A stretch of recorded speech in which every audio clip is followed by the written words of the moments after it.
Russian forces are stepping up their attacks on towns and cities across Ukraine.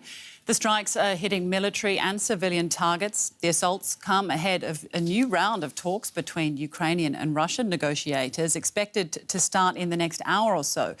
Ukrainian President Volodymyr Zelensky says citizens have no choice but to keep up their resistance despite the heavy loss of life. A visit to boost morale. Ukraine's president met wounded soldiers recovering in a Kyiv military hospital. Volodymyr Zelensky handed out medals in recognition of their bravery.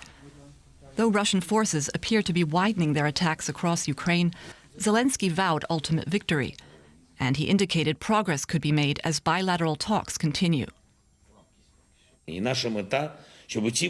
Representatives of our countries are holding daily talks via video conference. Our delegation has a clear task to do everything to arrange the meeting of the presidents. The meeting, I'm sure, people are waiting for. Obviously, this is a difficult story, a hard path. But we need this path. On Sunday, Moscow brought its war nearer to the Polish border. An attack on a military training ground near Lviv in western Ukraine was the closest strike so far to NATO territory. Civilians from all over Ukraine have been fleeing to Lviv, which felt safe compared to eastern regions under Russian assault. Now the city, which is listed as a UNESCO World Heritage Site, is taking steps to protect its cultural treasures. In an attempt to offer diversion from the horrors of war, volunteers have organized tours around the town for people displaced by the fighting. I want to distract myself from war, to think like it's fine, but I know it's not. It's not fine right now at Kharkiv, and I'm really worried for my friends and my professors. If I have to judge what is happening now in Ukraine, it's comparable to the destruction of Guernica, of Stalingrad, and with the siege of Leningrad. History is repeating itself with all its nightmares. Nightmares that reached the northern outskirts of the capital, Kyiv, on Monday morning. Emergency services say a 9-story apartment building was hit in a Russian artillery strike, killing at least 2 people. Well, let's cross now to DW's Nick Connolly, who's standing by in the capital, Kyiv. Nick, new talks scheduled today. Is there any reason for Ukrainians to be hopeful? I fear not a great deal. This is about the optics. It's about neither side being able to be seen not to be open to talks. Russia wants to somehow slightly reduce the toxicity of this attack on Ukraine and show that it's open to diplomacy. But if you look at the red lines, at what Russia is still trying to achieve here in Ukraine, still getting signals from Russia that they want Ukraine to abandon ambitions to join NATO, to basically give up on its army and be perpetually vulnerable and open to Russian intervention. They want Ukraine to recognize Russian ownership of annexed Crimea and also to recognize those self-proclaimed republics in the east. It's very difficult to see how President Zelensky could go back to his people now after weeks of war and thousands of dead and explain to them why he is going along with this if Ukraine has already brought such great sacrifices. Nick, officials where you are in Kyiv say they're preparing food supplies for the city's remaining 2 million inhabitants in case of a siege. What is the situation where you are? Well, for now, that siege situation that we've been expecting for weeks hasn't happened yet. Basically, people here in Kyiv have been living with kind of news reports every couple of days saying it's just another few days until the Russians close that ring around Kyiv and prevent food and backup coming in. That hasn't happened so far. There are still 2 major highways to the southwest and the south that are open, and you can still even order things online, supplies, medicines, but even toiletries, other things online. They come within a couple of days from the west of the country. So extraordinary logistics happening here and no sign of empty supermarket shelves. But yes, the authorities have said that they are preparing because they do believe the Russians do want to encircle Kiev and to put that pressure on the Ukrainian government. So they are prepared for 2 weeks should that situation that we've seen in Mariupol repeat itself here in Kiev, just on a much bigger scale. On Sunday, Russia attacked a military target in the far west of the country in striking distance of NATO territory. How significant an attack was that? This was important in two ways. This was about showing Ukrainians that there is no safe hinterland, there is nowhere to go that is not accessible and destroyable by Russian force.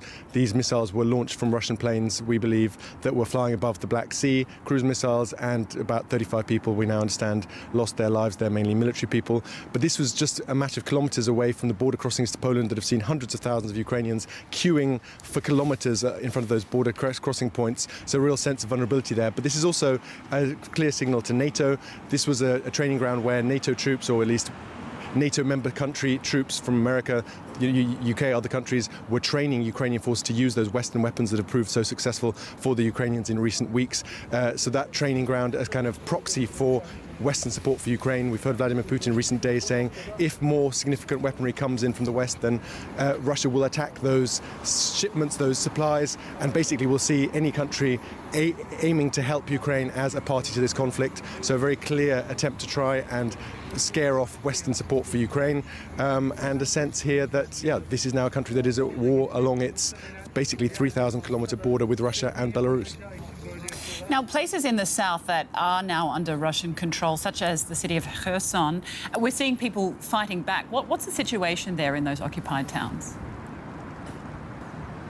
We've seen some extraordinary images on social media of people going out to protest in spite of Russian military control of those cities, in spite of attempts to create kind of proxy states of the kind we saw in Donetsk and Luhansk back in 2014. Ukrainian politicians, the local politicians, not going along with it. The attempt to create a so-called Kherson People's Republic that we saw over the weekend failing because basically the elected Ukrainian officials just wouldn't go along with it despite a lot of pressure being applied to them. Ordinary people getting out on the streets with Ukrainian flags, in some cases clambering on Russian tanks with Ukrainian flags and telling those Russian soldiers to go home. We've seen the Russian authorities getting progressively more aggressive towards those protesters, firing into the air. We've heard of arrests. A Ukrainian mayor in Melitopol was kidnapped by the Russian forces, and they've put now their own proxy person in charge. But definitely, I think, a lot more in the way of resistance and willingness to take risks from the ordinary kind of residential population of those cities than the Russians certainly bargained for. Well, Nick, thank you very much for that update. DW's Nick Connolly in Kiev. Here are some other developments in the conflict now. Authorities in Ukraine's besieged port city of Mariupol say the city is running out of its last reserves of food and water. They also accuse Russian forces of continuing to shell non-military targets. Ukrainian President Volodymyr Zelensky is urging the Russian military to allow a convoy with medical aid and food into the city. Police across Russia have arrested more than 800 people for protesting the invasion. Moscow authorities say they detained 300 people for breaching public order. Police also arrested dozens in St. Petersburg, as well as 30 other cities. Internet traffic monitors say the social media platform Instagram has been restricted across Russia. State regulators blocked the platform after its owner, Meta, said it would allow users in Ukraine to call for violence against Russian soldiers. Moscow had already blocked Facebook, also owned by Meta. A US journalist has been killed while reporting near Kyiv. Brent Renault was travelling to film refugees fleeing the town of Irpin when his vehicle came under fire. Another journalist was wounded in the attack, which Ukraine blames on Russian forces. This footage shows the moments after two journalists were shot in Irpin. Juan Arredondo was wounded and brought to a hospital where he recounted what had happened. We crossed the first bridge in Irpin. We were going to film other refugees leaving, and we got into a car. Somebody offered to take us to the other bridge, and we crossed a checkpoint, and they started shooting at us. So the driver turned around, and they kept shooting. It's two of us. My friend is Brent Renault, and he's been shot and left behind.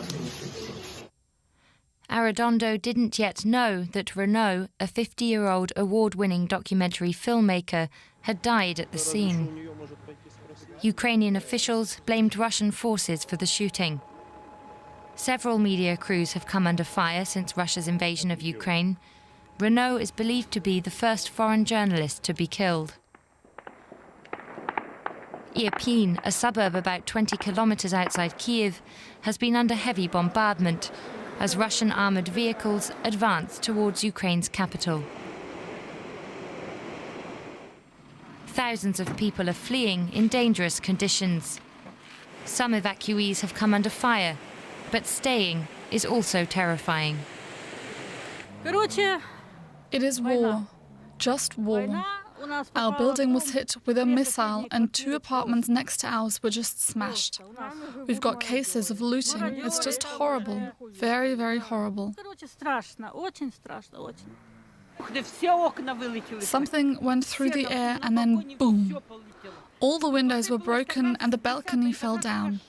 And the 10th floor above us was just dust. My daughter came and said, "Mama, take your stuff." Until this, I didn't want to leave my town. The refugees hope to find relative safety away from their hometown, rendered uninhabitable by the fighting.